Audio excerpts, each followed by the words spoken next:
Ever found yourself staring at a debt collection notice? Maybe your heart pounding a little faster and wondering, what are the rules here? What are my rights? Mm.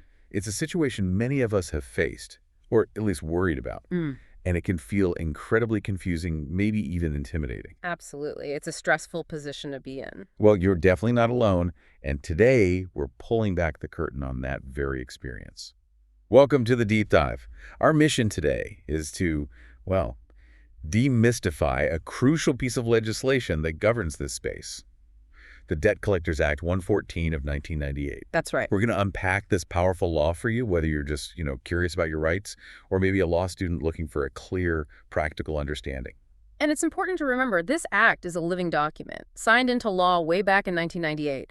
But it's evolved. It's had multiple updates, with the most recent checks confirming its current impact. So it's still very relevant. Very. And what's fascinating here, I think, is that this act fundamentally changed the game. It stepped in to bring structure and oversight to the occupation of debt collector. Right. Transforming it from what could have been a potentially unregulated sort of Wild West scenario Yeah, I can imagine. into one operating within clear legal boundaries.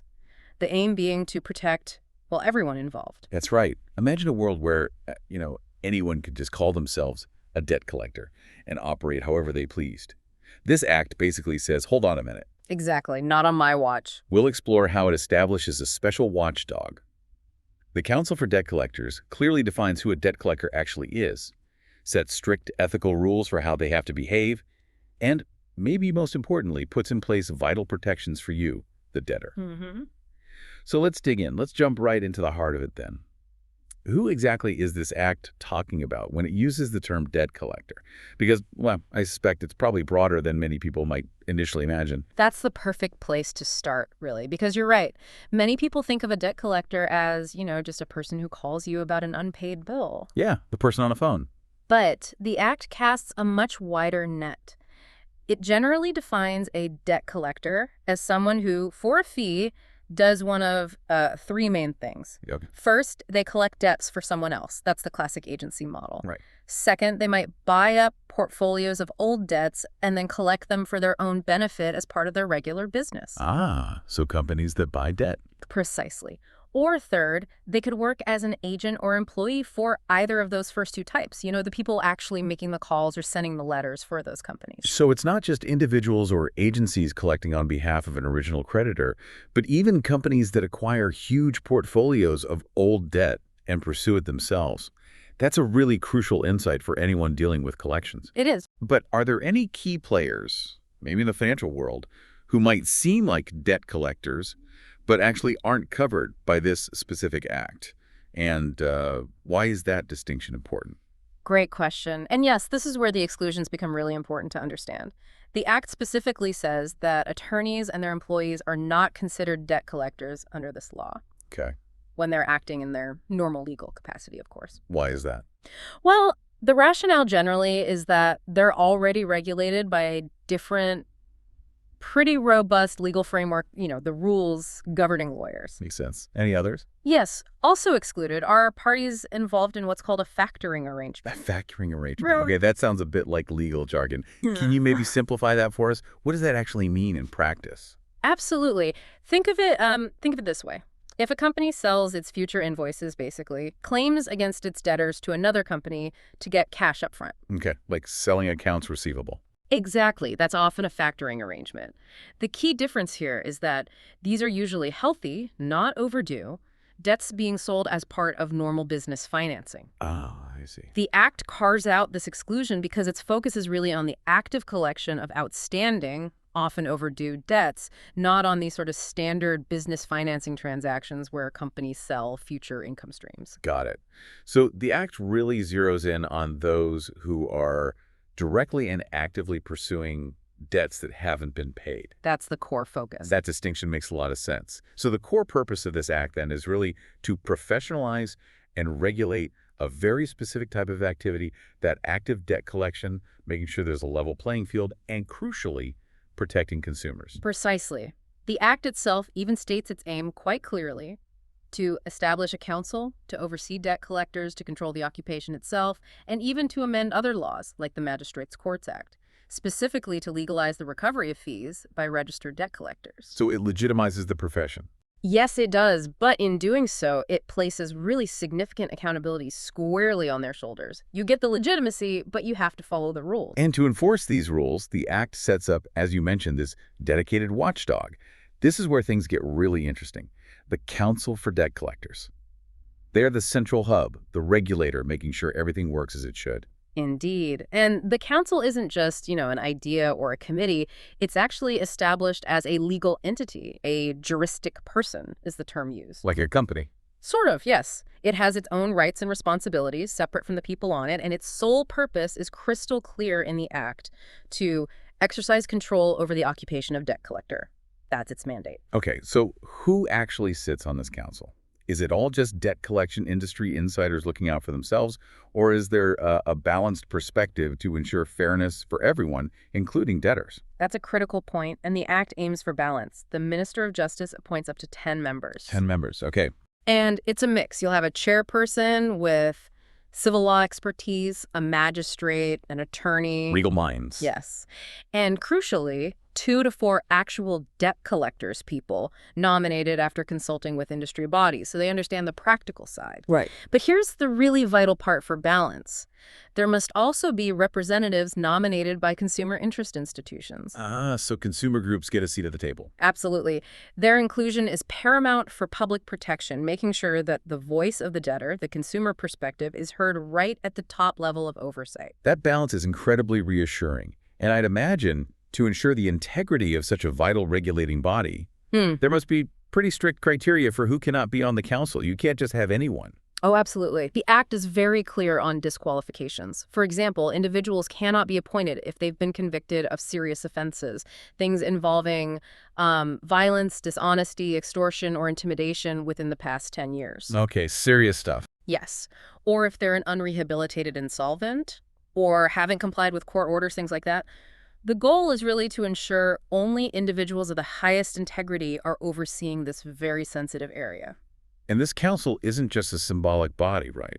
It has real teeth, actual powers to fulfill its purpose. That's correct. Section 3A gives it substantial powers. It can do basically everything necessary to achieve its objective of controlling debt collectors from acquiring property and raising loans to making donations and even providing for its own insurance. It's designed to be a fully functional, proactive body. Okay, so if you want to become a debt collector, you can't just, print some business cards and start calling people. The Act mandates a formal registration process, and the implications for not complying sound pretty significant. Exactly right. Section 8 is unambiguous. It states that from a date fixed by the minister, no one, unless you're an attorney acting specifically in that capacity, can operate as a debt collector unless they are registered with the council. And that applies across the board. Individuals, companies. Yes. Individuals, companies, close corporations, even the directors or members or officers within those companies who are actually involved in the collection activities, it's a mandatory gatekeeping mechanism. So what's the path to registration then? And what can prevent someone from getting registered? Are the standards as high as they are for the council members themselves? Pretty much. The application involves submitting a prescribed form and paying a fee to the council. And the disqualifications, outlined in Section 10, largely mirror those for council members. So again, no serious convictions. Correct. No convictions for offenses like violence, dishonesty, extortion, or intimidation within the preceding 10 years. You also can't be registered if the council has previously found you guilty of improper conduct, or if you've been declared of unsound mind, are under 18, or are an unrehabilitated insolvent. And for companies. If a company has a director or member who is disqualified based on these criteria, then the company itself cannot be registered. It prevents people from just setting up a company to get around a personal disqualification. That seems like a strong filter to keep bad actors out. But there's an interesting nuance here, isn't there? Something about a possible pathway for some people with past convictions. Yes, there is a provision for that. Section 10(2) allows the minister to grant an exemption in specific circumstances. An applicant can essentially argue that, despite a past conviction falling within that 10-year window, they should still be registered. How does that work? The minister has to conduct a public investigation, consult with the council, and can then decide, based on the findings, whether to override the disqualification. It shows a potential commitment to rehabilitation, but under strict oversight and with transparency because the investigation is public. And speaking of transparency, for you, the public, this is paramount. How can someone actually verify if a debt collector contacting them is legitimate and properly registered? Is there an easy way? Yes, the Act makes this very straightforward. The Council is required to maintain two public registers. One lists all the actively registered debt collectors whose registration is currently valid. The other lists those whose registration has been canceled or withdrawn, importantly, along with the reasons why. And people can access these. Absolutely. The active register must be published on the Council's website and updated monthly. It's also submitted to Parliament annually. And crucially, both registers are available for public inspection at the Council's offices. So you can check online or in person? Exactly. It empowers debtors to instantly check if the person or company contacting them is operating legally. It's a really powerful tool for your own protection. Just ask for their registration number. Okay, so registration sets the initial bar, but then the code of conduct dictates how these registered debt collectors must operate ethically, day in and day out. This is where the practical protections for debtors really come into play, isn't it? That's absolutely right. Under Section 14, the Council, with the Minister's approval, adopts this code of conduct. It gets published in the Government Gazette so everyone can see it, and it is legally binding on all registered debt collectors. So it's not just suggestions, it's the rules. It forms the ethical backbone of the entire regulated profession. Violating it has consequences. Okay, so this section on improper conduct, Section 15, this seems incredibly important for debtors to really understand their rights. What specific actions are expressly forbidden?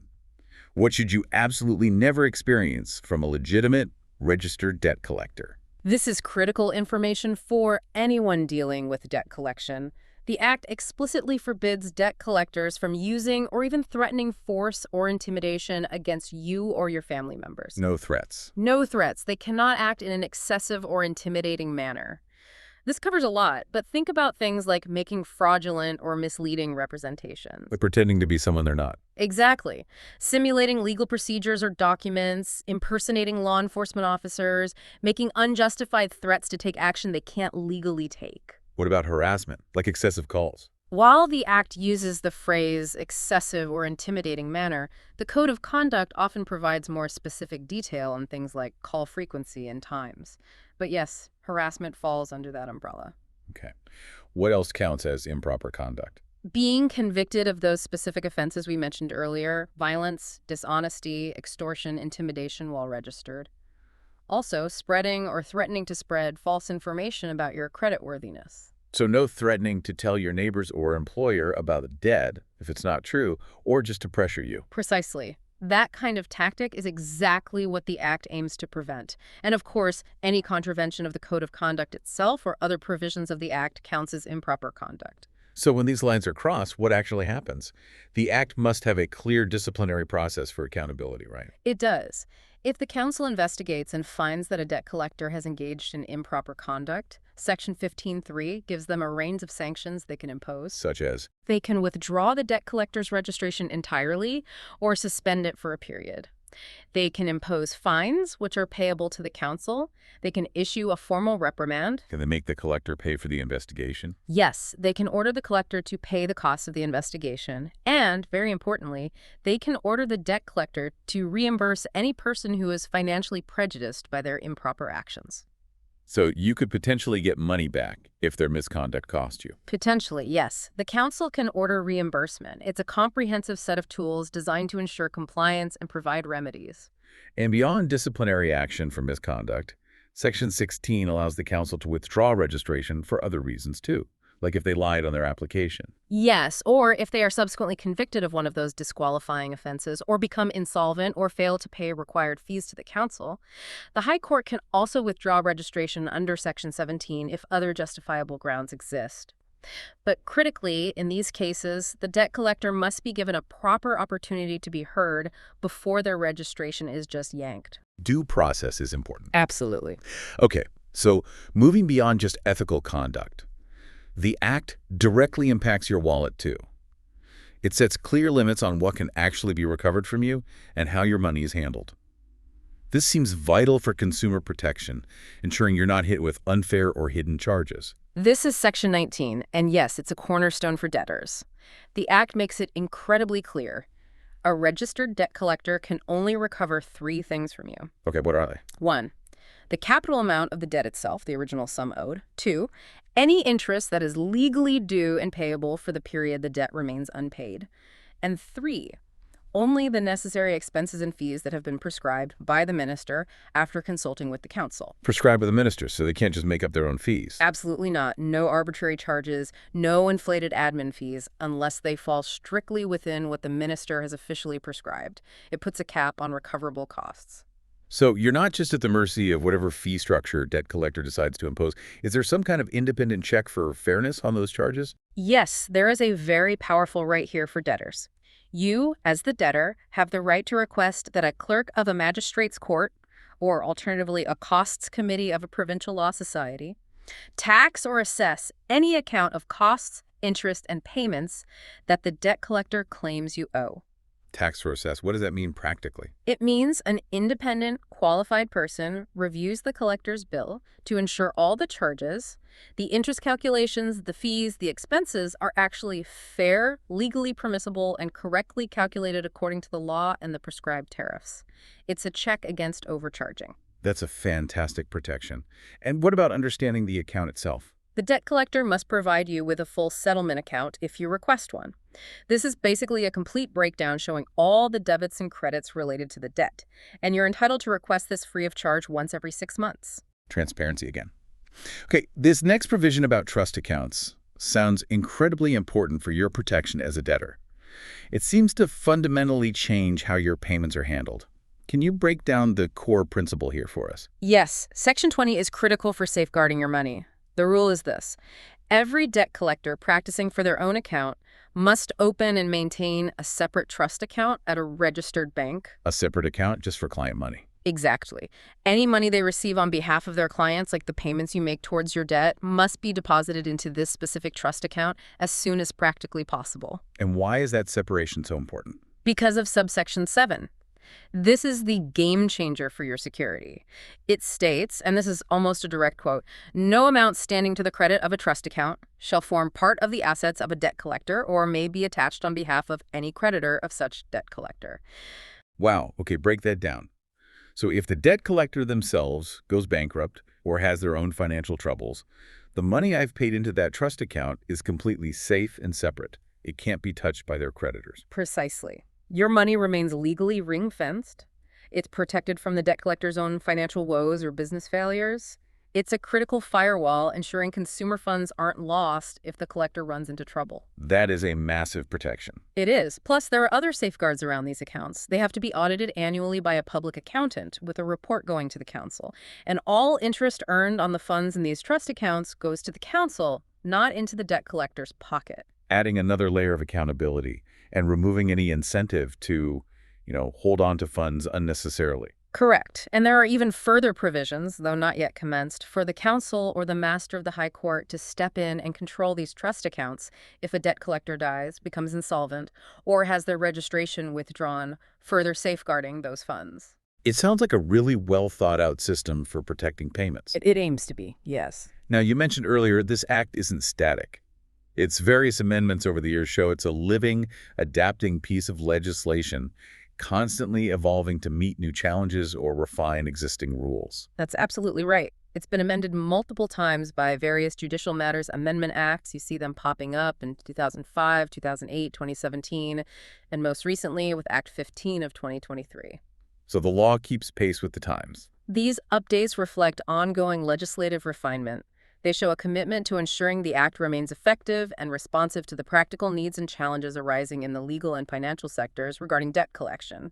It's not just left on the shelf. And this deep dive also connects to other foundational laws, right? You mentioned the Magistrates Courts Act earlier. How exactly does this Debt Collectors Act integrate into the broader legal framework, especially when it comes to recovering fees? Yes, this is a key legal integration point found in Section 27 of the Debt Collectors Act. It specifically amends Section 60 of the Magistrates Courts Act, which deals with who can recover costs for legal work. Okay, how does it change things? It clarifies the situation. It essentially says that while attorneys and certain agents can recover fees for collection work as per the Magistrates' Courts Act, a registered debt collector can also now recover fees or remuneration, but only if they do so strictly subject to Section 19 of this Debt Collectors Act. Ah, so it links back to those prescribed fees we talked about. Exactly. It grants registered debt collectors the legal standing to recover fees, integrating them into the formal legal process, but immediately qualifies that right by tying it directly to the strict limitations and rules set out in the Debt Collectors Act itself, especially regarding fair and prescribed fees and expenses. They get the right, but only if they play by these rules. That makes the registration and adherence to the Act even more critical for collectors wanting to charge fees legally. Absolutely. And this legal weight, this whole framework, is backed by serious consequences for noncompliance. The Act includes clear offenses and penalties in Section 25. What kind of penalties are we talking about? Well, specifically, if someone contravenes Section 8(1, that means acting as a debt collector without being registered when they should be, or if they fail to return their certificate of registration when it's withdrawn or suspended, Section 18, they are guilty of a criminal offense. And the consequences? On conviction, they can face a significant fine or even imprisonment for a period of up to 3 years. 3 years. Okay, so the law takes unregistered, unregulated debt collection very seriously. It absolutely underscores the legal seriousness and the importance the legislature places on having this industry properly regulated and controlled through the mechanisms of this act. Hashtag tag outro. Wow. That was a truly comprehensive deep dive into the Debt Collectors Act of 1998.